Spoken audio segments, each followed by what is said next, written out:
Welcome, everyone. Those brave few who have come to join us today, thank you for being here. And thank you to all those who are new, both here in person and online. Welcome to all of you.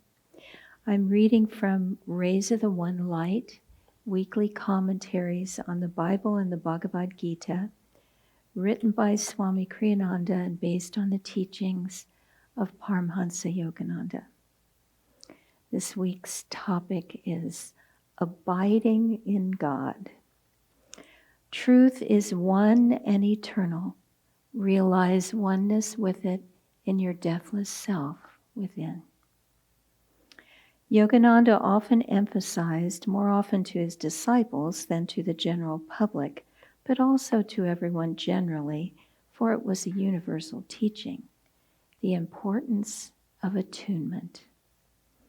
For divine understanding cannot be created, it must be perceived.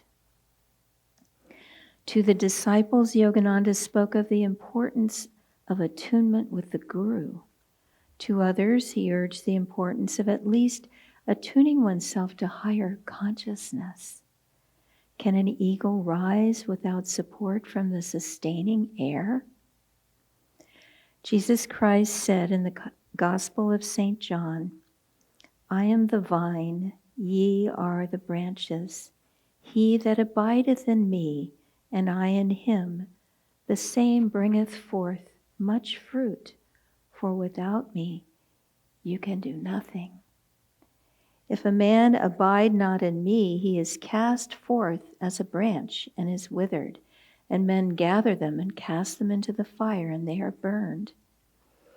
But if ye abide in me, and my words abide in you, you shall ask what you will, and it shall be done unto you. Herein is my Father glorified, that ye bear much fruit, so shall you be my disciples. How can we abide in him? Jesus said, if my words abide in you.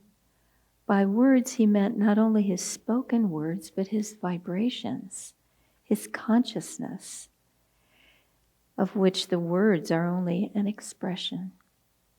We must abide by the teachings, but we must also absorb those teachings into ourselves, that they become our own experience. For disciples of this path, the more in their hearts they live consciously in the presence of the masters, the more they will find the divine presence living within them. And for all truth seekers, whether disciples or not, the more they live sustained inwardly by the awareness of God's presence, the higher they will find themselves soaring in wisdom and in joy. For the Bhagavad Gita says, I am the source of everything. From me all creation emerges. Blessed with this realization, the wise, awe-stricken, adore me. Thus through Holy Scripture, God has spoken to mankind.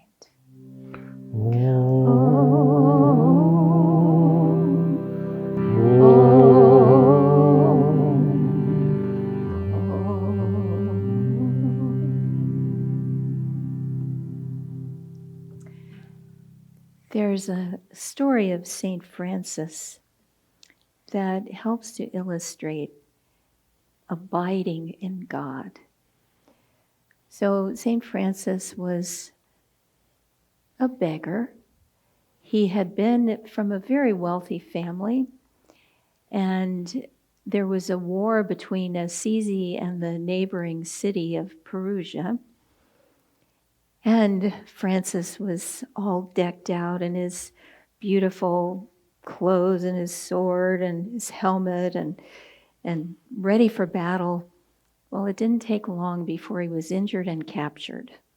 And he spent quite a long time in a prison in Perugia. And finally, he came out And he had lived before this spirited life of the world. He had been very entertaining to his friends. He had been very full of joy and merriment and taking lots of risks and living a devil-may-care sort of existence. But his experience in the prison changed him. And more he felt the calling to be with God and to live for God. And so he did. And he renounced all the wealth of his family. He wouldn't even touch money. It was like as though it had a curse on it. He just would not even go near it. And so as he was living this life basically of a beggar, sustaining himself only from what he could beg to eat, he grew more and more in joy. And he would, and it reminds me of one of the, I guess it's the yamas. There were, as we know, there's 10 yamas and niyamas, sort of like the 10 Commandments. But recently, when Dharmadas was doing some research, he came across many more yamas and niyamas that Patanjali, the great exponent of yoga, thought were somewhat extraneous, and he didn't put them into his very streamlined path of Ashtanga yoga. But they're fascinating. And one of them, one of the yamas, is a measured diet, which I found brilliant because you are very conscious of what you eat and how much you eat, and you don't allow your desire for food to overwhelm you. And so I'm reminded of this with St. Francis. If one of the things that he did was help people, and little by little, his second person who joined his little band of one was a son of a very wealthy merchant, sort of like Francis himself. And the third one was a canon, an official of the church, who left this high-paying job and all its prestige and joined Francis as beggars.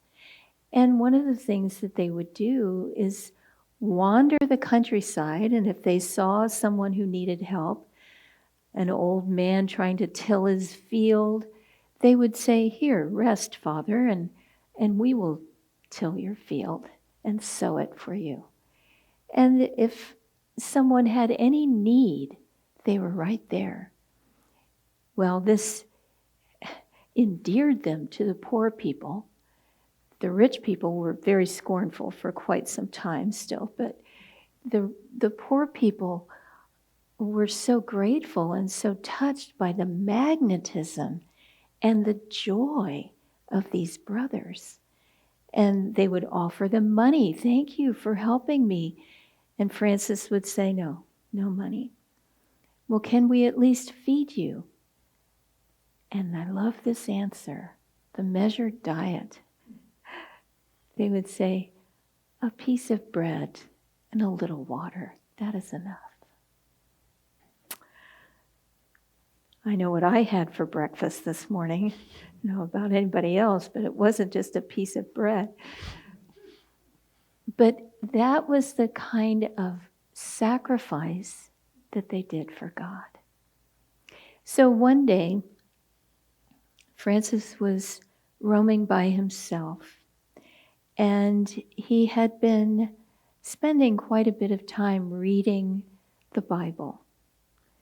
And he had pretty much committed it to memory. He had read it so often and so deeply.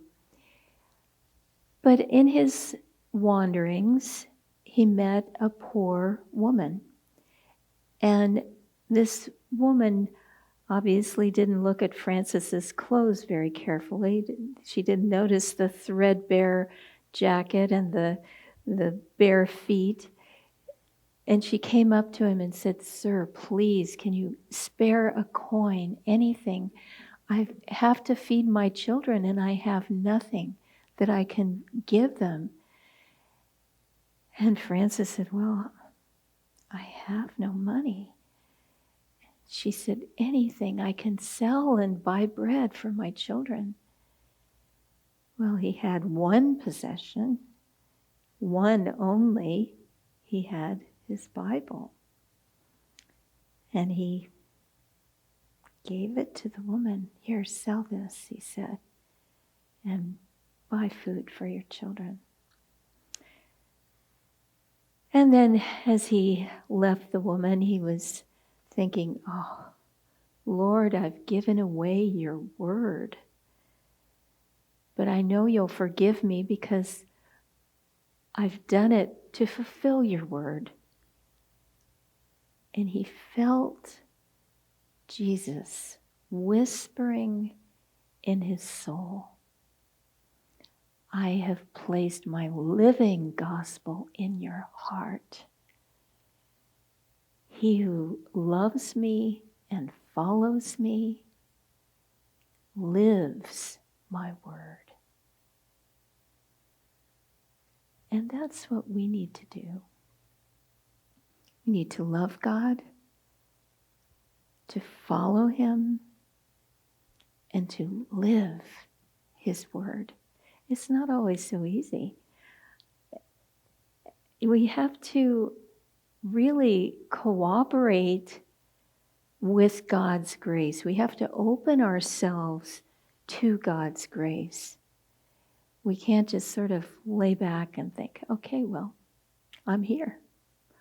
Lay it on me."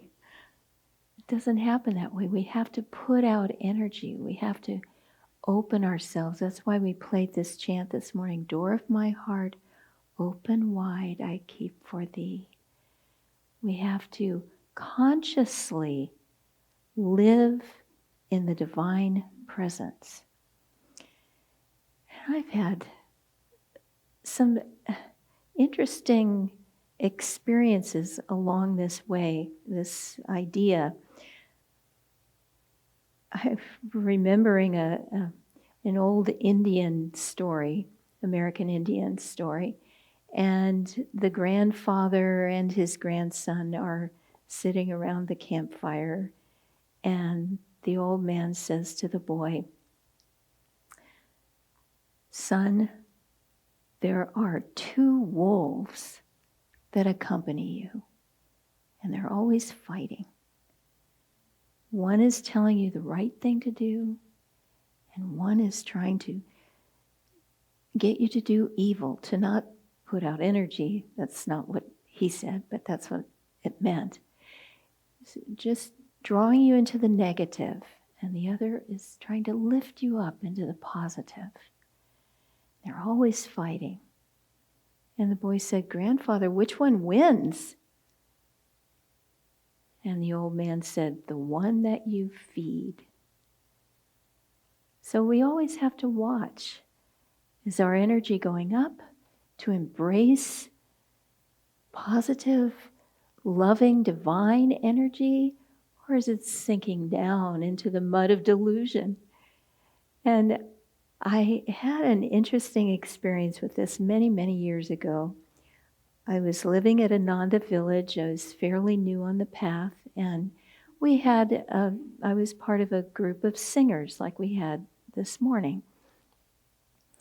And that group of singers was going to accompany Swami Kriyananda to a neighboring city, I think it was Reno, to sing at a little church there. We were to go on Sunday morning, I think it was Saturday morning. So on Friday, I had a very minor surgery done on my foot. And it was supposed to be very inconsequential. I didn't think much of it. Of course, I would go the next day on this singing trip. Well, my foot swelled up, was in terrible pain. I had to elevate it. I couldn't put any pressure on it. And I thought, oh no, I'm not going to be able to go. Well, now we all have cars and the roads are nice at Ananda, but back in those days, I would have had to walk a couple of miles to get to where I was going to meet the others and go on this trip. There was just no way. And so I went to bed thinking, I guess I can't go. Well, I woke up early and I said to myself, you're going. It's a chance to be with Swami Kriyananda. Are you crazy? You're going to sit here at home all day? Leave early and get there. And I don't have a memory of how I got through those 2 miles of walking. No memory. We didn't have phones, so I couldn't call anybody to say, oh, can you please pick me up? I had to just do it. And that experience I still carry with me, because I remember Swami Kriyananda stood right behind me. And every time we sing, Go On Alone, I can hear his voice. It was profound for me. And it's not just those who are new on the path. I had a similar experience with Spiritual Renewal Week, which just ended. Today is the last day of it. And I had a minor injury last week. It was very discomforting and a little painful. And I really despaired about being able to make the 2-hour drive up to Ananda for Spiritual Renewal Week. And of course I thought, there's only a handful of people who are even allowed to go in person. Of course you have to go. But it was that negative wolf saying, oh, poor you can't possibly do that. You're just going to re-injure yourself more and you're blah, blah, blah, blah, blah.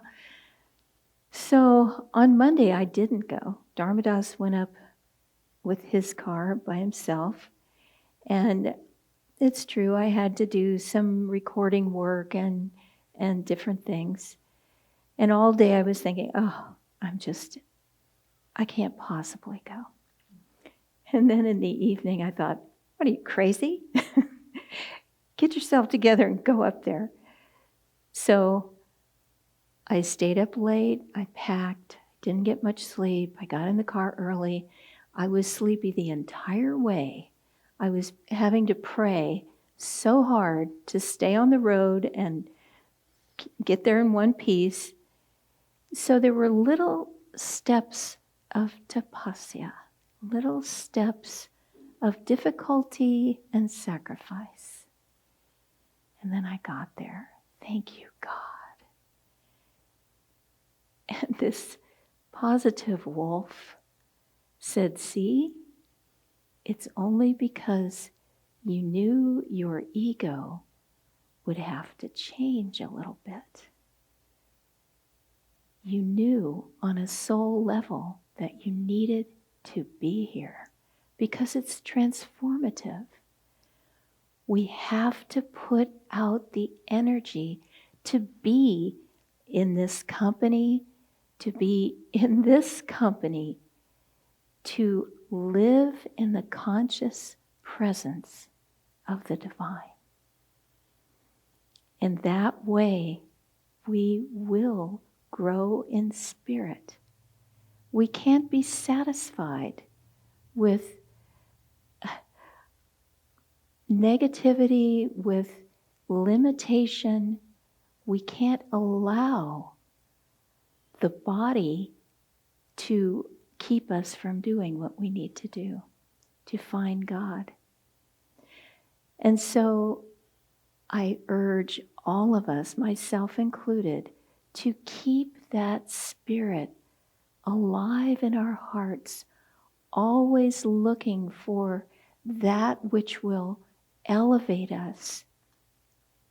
Just wanted to close with a little quote from Swami Kriyananda, reminding all of us what we need to strive for. If one loves God but still finds himself capable of anger, his love is not yet pure. If one can be unkind to any living creature, he has not yet found the Lord who made all creatures and who dwells in the heart of every one of them. And if one is capable of the slightest thought of I and mine, he jostles God aside by his petty self-involvement. For the path to enlightenment is narrow. God and the mortal ego cannot walk it together side by side. One of them must inevitably make way for the other. So let us resolve to live in joy and the divine presence.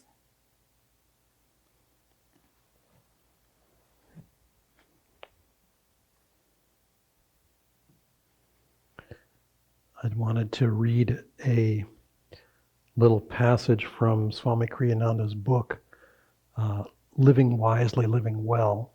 Today's reading for Independence Day is noteworthy. It doesn't exactly apply to the topic, but it's too juicy to pass up, so I'm going to take a step sideways here and to share it with you. Independence Day in America. The political and national freedoms celebrated this day were meant to give all people a chance to rise to their own highest potential. Though independence has not been applied universally, it has at least been directional. It has taken time for Black people and for women to win the right to vote, though that right should have been recognized and bestowed from the beginning. It is time now to declare a new kind of freedom, freedom of conscience. This declaration can be made only by and for the individual. Let no one pressure you into thinking or behaving as they think you ought to. God has a special song to sing through you. It can only be offered to the universe. It can be offered to the universe only by yourself. This topic, abiding in God, is interesting in the way it segues into the Bible passage. I am the vine, ye are the branches. A little hard to get the words out.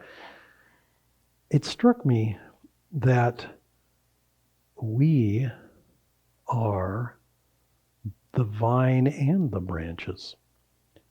We are living reality as the entirety of the plant. The branches are the nervous system that leads the energy away from the source in the spine, in the center of our being, out into the experience of this world. And our experience of the world is important because we learn, we grow, we get educated, we get entertained. Both. At least we ought to be getting entertained. If we're not, it's our own fault. And yet, the experience of the world is not enough. Because our experience of the world is inevitably going to include victories and defeats. It's inevitably going to include experiences that we enjoy and experiences that we do not enjoy. And sooner or later, we're a little, there's an image that Swami Kriyananda gave in one of his books. It's a very sweet image, and it's, for me personally, it's kind of memorable because it was my own experience as a little kid. He's talking about mommy and daddy taking little Johnny to the zoo. And little Johnny is so excited to go to the zoo and see the monkeys and the elephants and the giraffes and the lions and the tigers and the whatever, the alligators, all the things that you could never find anywhere except at the zoo unless you went to Africa and the, North Pole and whatever.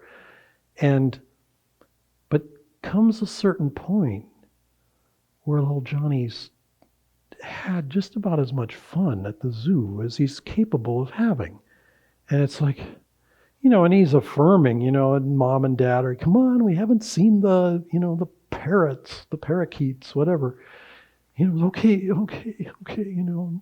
And then comes the inevitable, I want to go home, or I want to eat something, or I want whatever it is. I'm just sick and tired of this thing.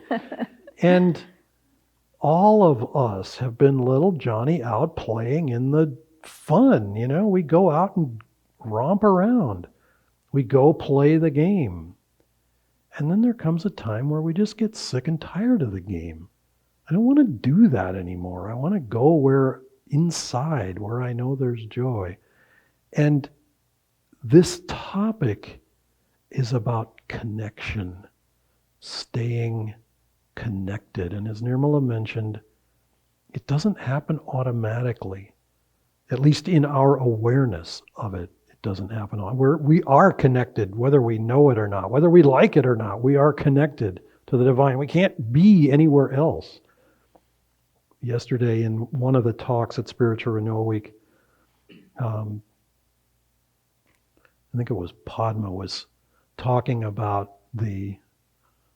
who memorized Samadhi? Was it? Maybe Asha. I guess it was Asha on Friday. Was talking about the very last lines of the poem Samadhi. A tiny bubble of laughter. I am become the sea of mirth itself. That's us. We're a little tiny bubble of laughter. Now, some of us haven't spent our whole lives laughing. Some of us have spent our lives doing a lot of other things besides laughing. But truly, we are a tiny bubble of laughter. And truly, we are going to become the sea of mirth itself. How long we bounce around on the surface, going up with the waves and crashing down with the waves, all of that depends a lot on our own desire, depends a lot on our own willingness. But we are that, truly. And we have to sort of remember that connection and we seek it in different ways. We seek it in other people. We seek it in the need, the natural human need to have family, to have community. I remember once a friend giving a talk at Ananda. I was also part of Spiritual Renewal Week. And he asked a very odd question to the whole audience, but he answered it himself. He said, what do people think about when they're not thinking about something else? They think about their connection to their family, to their, beyond perhaps their immediate little us four and no more family. I mean, they're larger. Who do I relate to? Sort of who is my tribe, or who is my, the ones that I resonate with. How is my connection with them? Is it going good? Am I, putting forth energy? Am I receiving back energy? Am I connected? And that's a very, very valid, valuable question. How is my connection? And we can ask that to ourselves of all levels of the spiritual life. Yesterday, Diana gave a wonderful example of this in her talk, coming from India, which she had pre-recorded. But she sort of stepped through the portal, into our awareness there. And she said, back in the early time of my life on the spiritual path, I was getting ready to face a time. Swami Kriyananda had brought a number of people to Italy, of whom Nirmala was one later on, I think she wasn't right there at the absolute beginning, but a few months later she came. And then he was leaving. He was leaving to go back to America. And there, everybody's collective eyes kind of got, you're leaving? You're going to leave us here? We hardly have any money. We don't know what the heck we're doing. And, he gave very pithy advice, meditate, tune in, try to help people. You'll know what to do and just do it, basically. And, she was saying, okay, so I did a little inventory and I started asking myself, so how is my meditation practice? Well, it's okay, but it's not great. Are you doing your energization? No, not really. Am I chanting? No, not really. I had a harmonium. And she went down the list of all that. And she got an awful lot of not reallys in response to the questionnaire. And we would all do well to check in once in a while.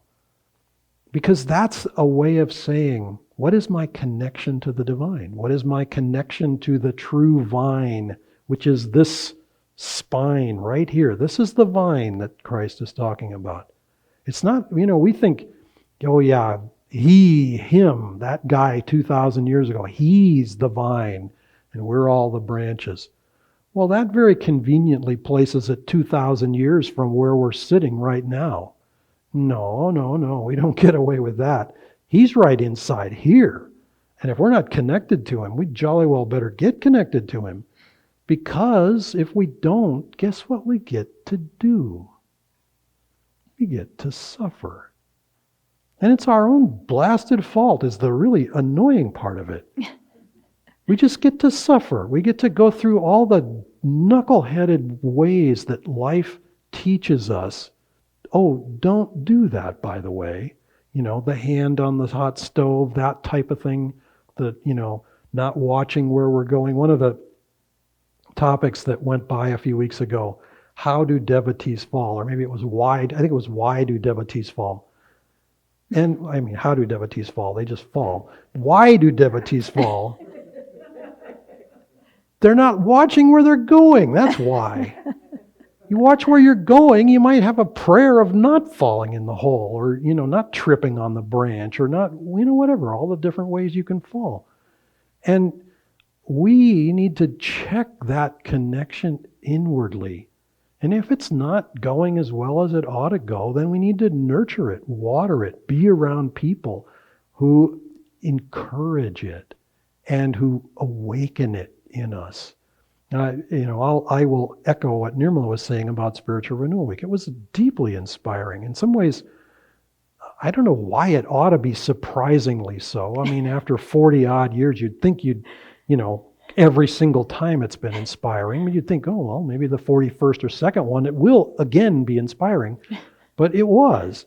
And particularly so, one of the things Aryavan said and Jyotish echoed is we need to perceive and reflect divine love. He was speaking, Aryavan was talking about it in terms of being a teacher. And he was saying, at the most basic level, the teacher conveys information, helps kids learn something. But that's not really teaching. Real teaching begins when the teacher is teaching in a loving way that encourages each student to rise to his or her potential. But that's not the highest level. I was very touched by this. He said, at the highest level, we realize love is the teacher. We're just acting as instruments for that. But love itself is the teacher. And so for us, wherever we may be, whether we're teachers or not, whether we ever think in those terms or not, to become the channel for love is like the highest octave of this affirmation that we practiced, consideration for others. It's just to manifest it however it comes. It doesn't have to be in some big formal way with a title and a brass plaque on the wall or something like that. Just to be helpful to others in whatever way works to help them at their level of reality, to relate to their reality as it is, and just nurture, encourage.